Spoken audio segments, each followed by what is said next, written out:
Well, this ain't ever happened before. Never. Let me show you what I'm talking about.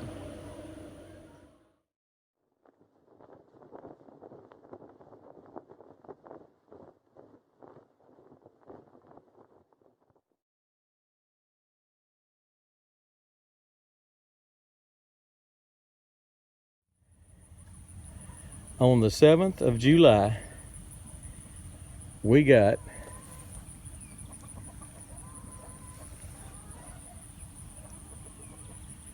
about 5.5 to 6 inches of rain last night. In fact, from yesterday afternoon, about 4 o'clock, till this morning, at about 8 o'clock. Probably right at 6 inches of rain. Man, oh man. Now, here's a statement I didn't think I'd ever make in July. Let's go see if my garden got washed away. Never thought I'd say that. Let's go look. So here's my corn in my raised bed garden. It's all kind of leaning this way, so it definitely caught a little wind. And I had a few catastrophes there and a few over there. This is my Primus sweet corn. Got this from Hoss Tools, and it's just about ready. I'm within a day or two. Some of it's probably ready right now. I need to pull, because a neighbor came over yesterday. He ordered some Primus from Hoss. He's about 2 weeks, maybe 3 weeks behind mine, and he kind of wanted to see what mine looked like so he could get a better idea of what his is going to look like, or what his should look like at this point. And because he didn't fertilize his quite as good as he should have, probably. But it stood up pretty well. Those are 8 feet tall, 7 to 8 feet tall. Let me just zoom in close. I'm going to do a better video on the corn when I pull it. And it's, as you can see, it's pretty doggone close. Pulled one yesterday, ate it right out here in the field, gave him half, and it was dang good.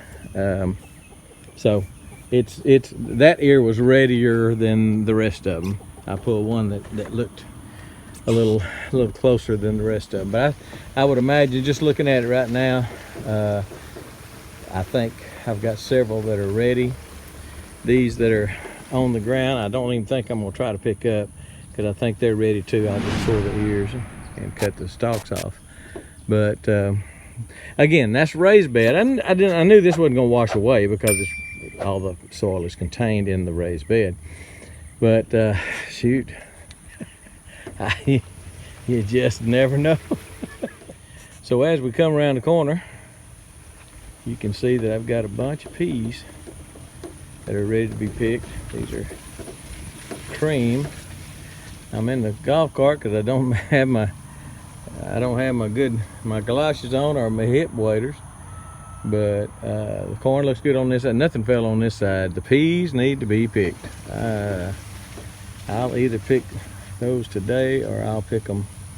I'm probably gonna wait till tomorrow. Dadgum, it's wet. Even though the middles of the rows, can you hear me squishing through? That's charred there. Even though the middles of the rows are not on this garden, don't get quite as wet, because it just drains better. But anyway, some good looking ears of corn. I'll do a corn video just in the next few days, because I'm fixing to start pulling that. But this looks good. Let's go look at the stuff I had planted in containers, and the stuff I had planted in the dirt, in the soil.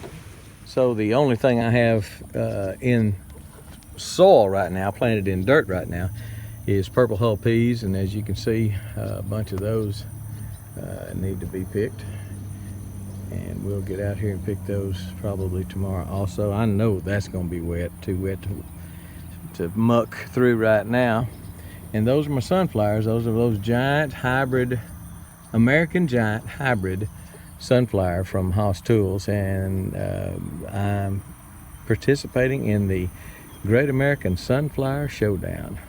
It's a little contest that several YouTubers are having, who can grow the tallest and the biggest flower on top. But again, this is all I had planted in the ground, in the dirt. and I'll show you where my corn and squash was.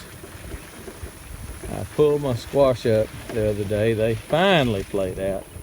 I thought I was never going to get rid of the squash production. That's a 150-foot row. I planted them about 3 feet apart with a marigold in between each plant. I don't think it's any exaggeration at all to say I gave away 10 bushels of squash. I mean, I thought they'd never die. I finally turned the water off to them. They got a little powdery mildew on them. I eat about 3 pieces of squash a year, so I'm not a big squash guy. But I gave away and gave away and gave away squash, and I'm glad to do it. But man, oh man, did I get the squash. This is that gold prize from Haas, and boy, it was beautiful, and it made like crazy. So this is what I had in the dirt. Let's look at the containers. Now, the containers I'm not worried about. Only thing I'd be worried about would be wind, because the containers are wicking tubs, which have that hole on the bottom. That hole down there on the bottom. And because of that, no matter how much rain they get, they're going to drain out. I mean, I can forget the water, leave it running for 3 days, and it's still not going to drown them out, because that water's going to run out of the hole. But I do have some fruit trees. Well, I got fruit trees in containers, obviously. These are just, I've got to do a video on the fruit trees and just show you in depth what they're doing. Just crazy. For those of you that wonder if you can grow fruit trees in containers, this is where I've got fruit trees planted in the ground. This is an apple. It's got some issues. I'm not even sure I'm going to leave it another year. It's got some black scab or some kind of something, I don't know. And I got another one right there. That's an apple.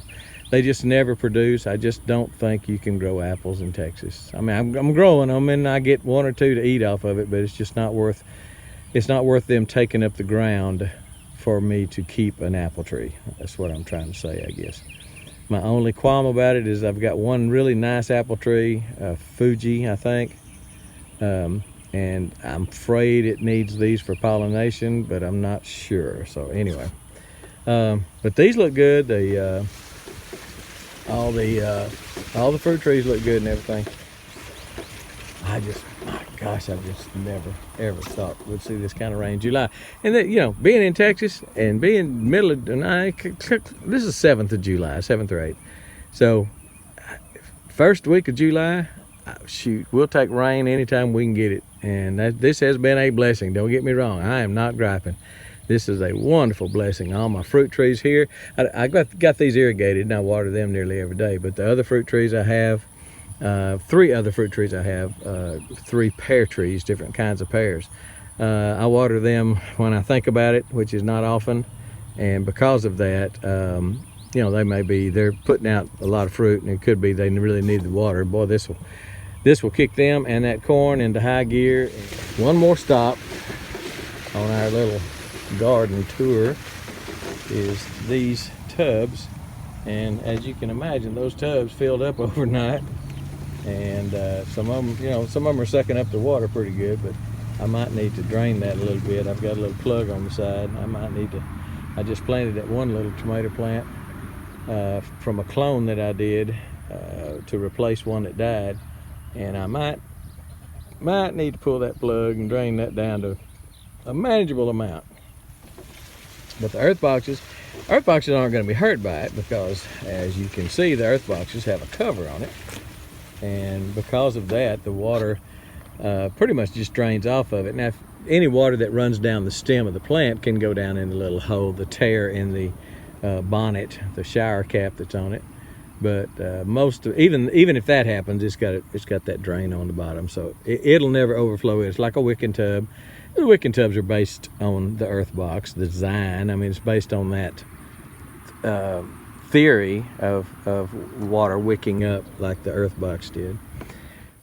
anyway, that's it's not bad. I looked at my bridge, and you know, everything that I'm concerned about during the spring when we're getting all these rains, and everything looks okay.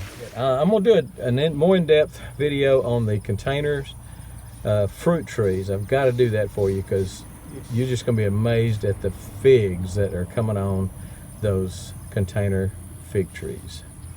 And then I'll be pulling corn probably the next couple of days, and I'll show you the Primus sweet corn from Haas, and just good stuff, good stuff. And my other pond, heck, I didn't even show you that.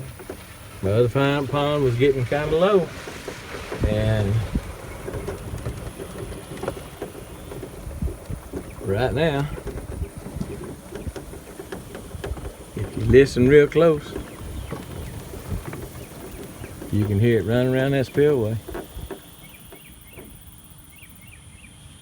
Spillway's right there.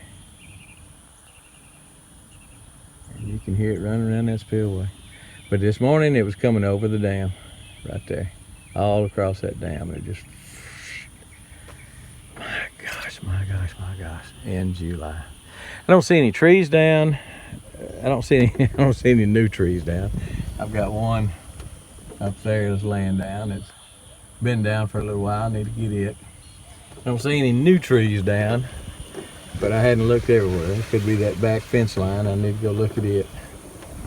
But this was this is the big pond. It was starting to get pretty dry. There's still a little bit of a creek right there, but now that's 100 feet across probably at least.